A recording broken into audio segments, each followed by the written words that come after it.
नमस्कार, मैं जनवक्ता श्रीओम गौतम। आपने एक कहावत सुनी होगी कि बहुत सी चीजें ऐसी होती हैं जिन्हें बहुत कुछ सुधारने की कोशिश की जाए, लेकिन वो सुधरने का काम न तो करती है और ना ही नाम लेती है। ऐसा ही कुछ तमिलनाडु सरकार के बारे में भी कहा जा सकता है।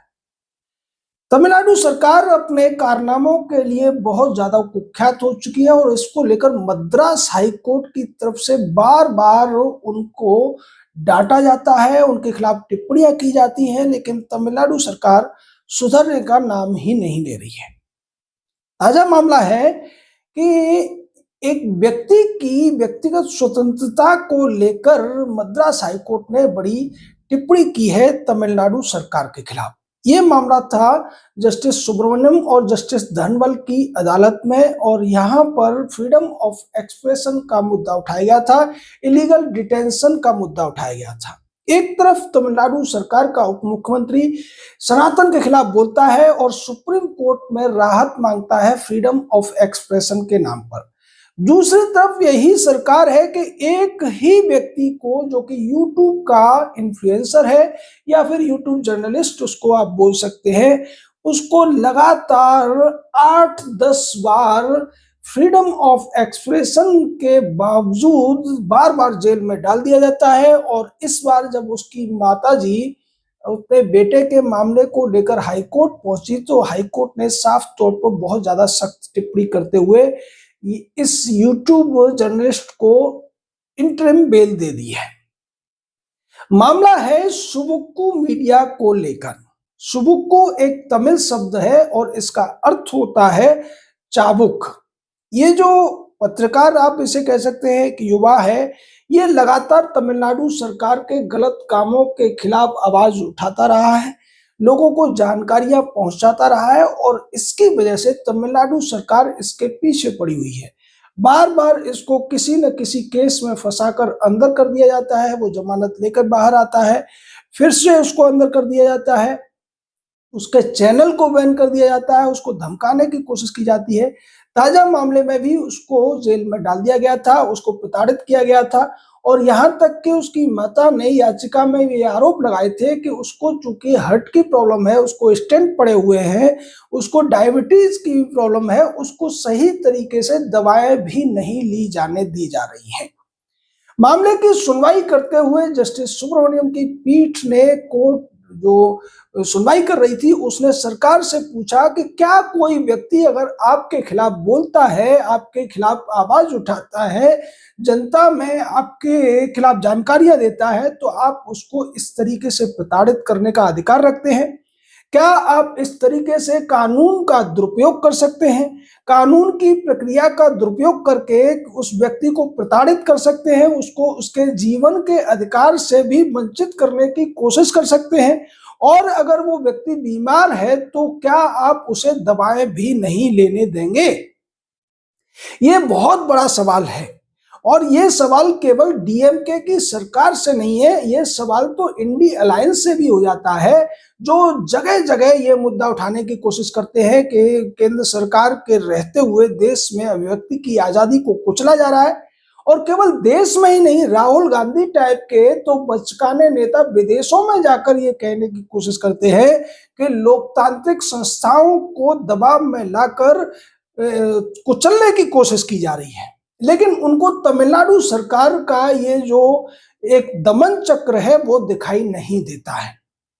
और इसके खिलाफ जो टिप्पणी है वो भारतीय जनता पार्टी ने नहीं की है, वो टिप्पणी एआईडीएमके या किसी अन्य विपक्षी पार्टी ने नहीं की है, बल्कि कोर्ट का यह मानना है कि तमिलनाडु सरकार जो कुछ भी दमन चक्र चला रही है वो संविधान के दायरे में नहीं है, साफ तौर पर कानूनी प्रक्रिया का दुरुपयोग है, जो क्रिमिनल प्रोसीजर है उसका मिसयूज है, एब्यूज है। उन्होंने साफ तौर पर इसको मिसयूज नहीं,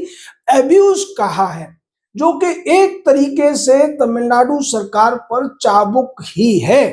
क्योंकि चाबुक मीडिया यानी सुबुक्कू मीडिया चलाने वाले सुबुक्कू शंकर, जिनका असली नाम तो ए शंकर है, लेकिन वो अपने आप को सुबुक्कू शंकर से ही ज्यादा परिचित कराते हैं, सुबुक्कू यानी कि चाबुक शंकर। वो जो कुछ भी कर रहे थे वो अपना कर्तव्य समझकर, और बहुत से लोग होते हैं जो सरकारों के खिलाफ बोलते हैं, लेकिन अगर तथ्यों के आधार पर अगर आप सरकार के खिलाफ बोल रहे हैं तो आप एक तरीके से देश की सेवा ही कर रहे हैं। लेकिन बहुत से लोग कुंठाग्रस्त होकर या विपक्षी पार्टियों के इन्फ्लुएंस में आकर ऐसा करते हैं तो उसको उचित नहीं ठहराया जा सकता है। यहाँ जो भी मामले सामने आए हैं उसमें साफ तौर पर ये दिख रहा है कि सुबुक्कू शंकर को या सुबुक्कू मीडिया को इसलिए दबाने की कोशिश की जा रही है कि डीएमके सरकार को लगता है कि अगर इसे नहीं रोका गया तो आने वाले समय में ये सरकार के लिए चुनावों में भी मुश्किल पैदा कर सकता है। क्योंकि सुबुक्कू मीडिया का जो चैनल है उसके जो सब्सक्राइबर तो बहुत ज़्यादा नहीं है, लेकिन बहुत से चैनल होते हैं उनके सब्सक्राइबर कम होते हुए भी उनका इम्पैक्ट बहुत ज़्यादा होता है। इम्पैक्ट दूसरे तरीकों से ही पड़ता है कि उन्हें कौन लोग देख रहे हैं। एक तो होता है कि रील की तरह से है और लाखों व्यू आ रहे हैं, पर वो बहुत ज़्यादा उस मामले में सीरियस नहीं होते हैं। लेकिन अगर पढ़े लिखे लोग उसको देख रहे हैं और उसके आधार पर लोग फर्दर वीडियो बना रहे हैं, फर्दर चीज़ों को आगे बढ़ा रहे हैं, तो बहुत ज़्यादा इम्पैक्टफुल वो चीज़ें हो जाती हैं। यही वजह है कि डीएमके सरकार इस पत्रकार के पीछे पड़ गई और उसे बार-बार जेल में डालने का काम वो करने लगी। और अभी जो मामला सामने आया उसमें कोर्ट को भी दखलंदाजी करते हुए ये कहना पड़ा कि अगर कोई व्यक्ति सरकार के खिलाफ चला जाता है, सरकार से सवाल करने लगता है, तो क्या सरकार को ये छूट मिल जाती है कि वो कानूनों का, कानूनी मशीनरी का, पुलिस का या दूसरे अन्य उसके डिपार्टमेंट है उनका दुरुपयोग करते हुए इस हद तक जा सकती है कि साफ तौर पर संवैधानिक तौर पर व्यक्ति को मिले हुए मौलिक अधिकारों का उल्लंघन होता हुआ दिखे। क्योंकि जो सरकार होती है या जो लेजिस्लेचर है या जो जुडिशरी भी है, ये सबके सब संवैधानिक तौर पर व्यक्ति को दी गई मौलिक जो अधिकार हैं उनकी रक्षा के लिए होते हैं। उसी के लिए ये सारी मशीनरी बनी हुई है और यही वजह है कि इनकी जो सैलरी है वो जनता की गाड़ी कमाई से जाती है। लेकिन ये लोग ऐसा करते हुए दिखाई नहीं देते हैं। दूसरी तरफ ये अपने लिए उन्हीं अधिकारों की मांग करते हुए भी दिखाई देते हैं, जैसा कि डीएमके सरकार के कई सारे मंत्री हिंदू सनातनी जो सभ्यता है, जो सोच है, उसके खिलाफ बोलते हुए नजर आते हैं। जब उनके खिलाफ कहीं कार्रवाई की मांग की जाती है, कोर्ट में केस हो जाता है, तो फिर उनकी तरफ से सिब्बल और सिंघवी जैसे बड़े वकील खड़े होकर सुप्रीम कोर्ट, हाई कोर्ट में ये दलीलें देते हैं कि अभिव्यक्ति की आजादी के तहत उन्हें ये सब बोलने का अधिकार है।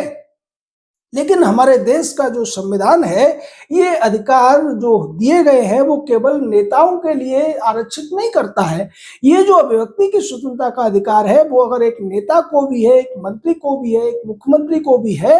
तो फिर एक भारत के साधारण नागरिक को भी है, एक पत्रकार को भी है। अगर उसकी मंशा सही है, वो गलत तरीके से, गलत इन्फ्लुएंस में आकर गलत जानकारियों के आधार पर आलोचना नहीं कर रहा है, तो उस आलोचना का संरक्षण कोर्ट द्वारा किया ही जाना चाहिए। इससे पहले भी हम बता चुके हैं कि किस तरीके से मद्रास हाई कोर्ट के जस्टिस जी.आर. स्वामीनाथन भी कई सारे मामलों में सरकार की खिंचाई कर चुके हैं। दीप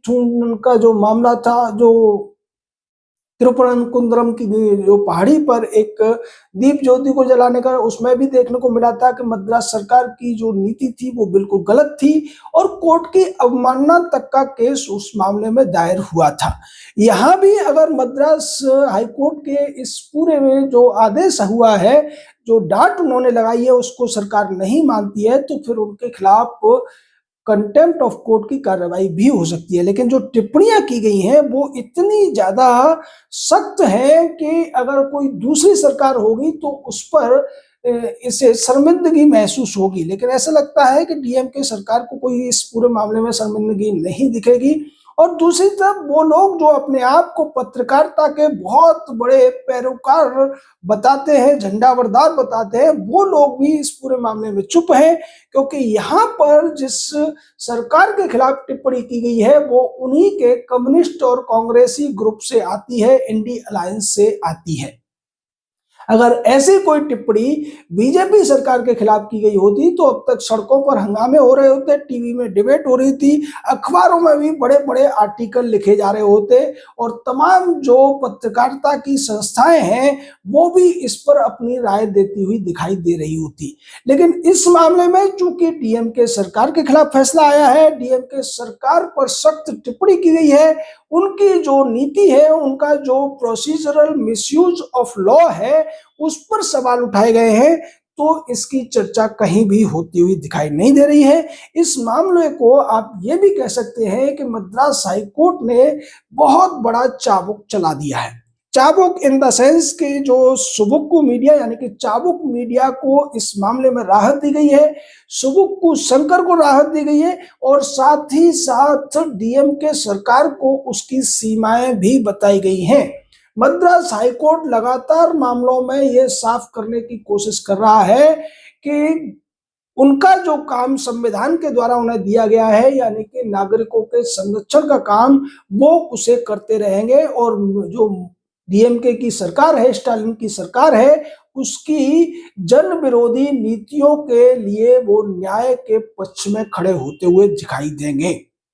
इस मामले में मद्रास हाईकोर्ट की जितनी तारीफ की जाए उतनी कम है, क्योंकि एक विरोधी सरकार होते हुए भी वो लगातार लोगों के पक्ष में फैसले दे रहे हैं और निडर होकर जज जिस तरीके से संविधान के कानूनों की व्याख्या कर रहे हैं और उनके आधार पर सरकार को बार बार आईना दिखा रहे हैं, उसको ये बताने की कोशिश कर रहे हैं कि उसकी मनमानी इस तरीके से नहीं चल सकती है। यहाँ सुबुक्कू शंकर के पक्ष में जो फैसला लिया गया है, ये अभिव्यक्ति की आजादी के संदर्भ में एक बड़ा मामला है।